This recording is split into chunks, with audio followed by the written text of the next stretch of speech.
This is Dr. Urman Dhruv from Annual Conference of RSSTI 2021. What we are going to talk about is how to manage diabetes in post-COVID era.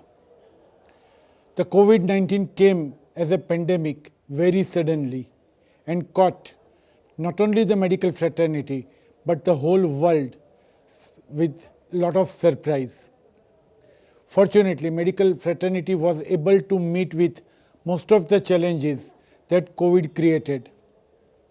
The challenges were in the form of managing between hypoglycemia and hyperglycemia, managing patients from a distance on phone or on some other softwares.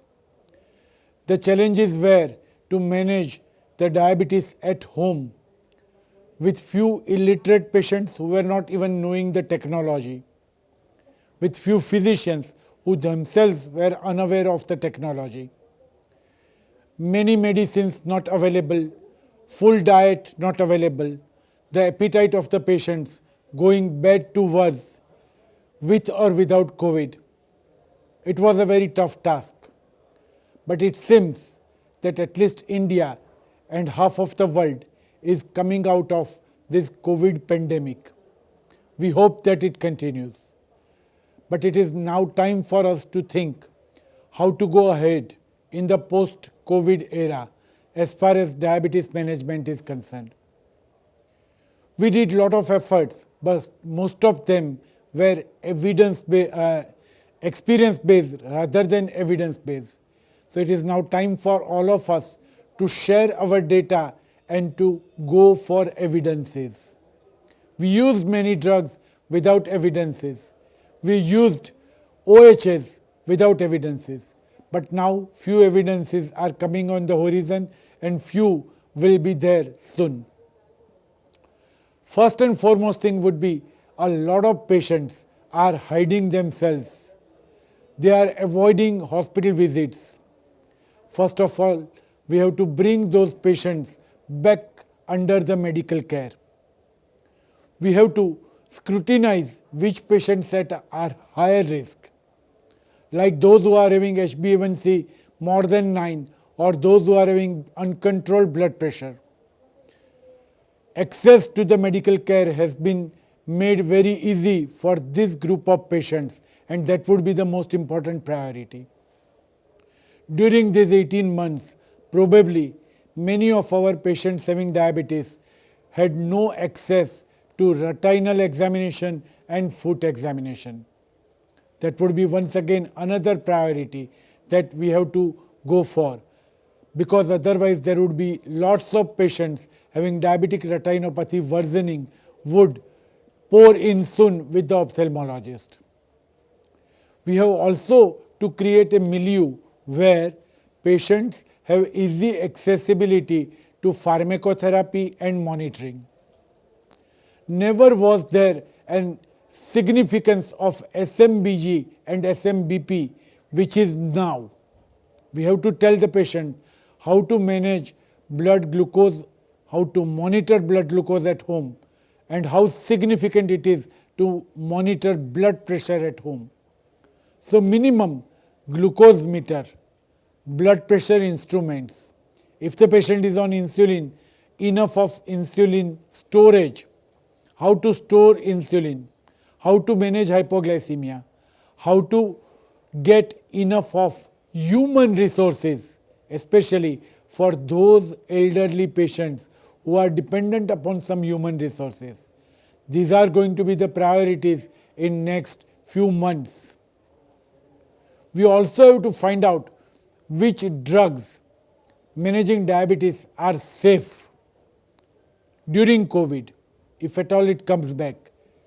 We also have to find out evidences which pharmacotherapy of type 2 diabetes is beneficial in COVID. Initially we thought SGLT2 inhibitors has to be stopped, but now with their 19 trial we are realizing that they are safe, if not beneficial. Lots of benefits are being talked about of GLP-1 receptor agonist and gliptin, but still evidences are lacking. the only drug which reduces sugar with some benefit was insulin, but a couple of trials now showing that insulin was useful only in critical care unit. Outside critical care unit, even in hospitals, they produce more hypoglycemia and occasional hyperglycemia. So, another emergency is to find out the drugs that are beneficial, if not beneficial, the drugs that are safe. Education of patient was never so important as in COVID era, we can see. Finding out the ketones in the urine would become very, very important. Nausea, vomiting, appetite low, how to deal with these situations. And last but not the least, the combination that works wonder during diabetes, like SGLT2 inhibitors, ACE, ARB, diuretics, beta blockers, and occasionally NSAIDs. The same combination is going to be lethal during the time of fever or during the time of fluid losing diseases, and COVID is one of them. So we have to be careful with this combination of SGLT2 inhibitors, NSAIDs, ACE inhibitors, ARB, diuretic. We have to be very watchful if our patients are on these drugs. Ultimately, explaining about diet, because there is going to be a huge diet explosion that we see now. Patients had very restricted access to the restaurants and to the variety of foods. So there is an explosion as far as diet is concerned, and we have to control it. We have to explain to the patient that dietary restrictions are still required, more so now. Same way, importance of exercise is also equally important.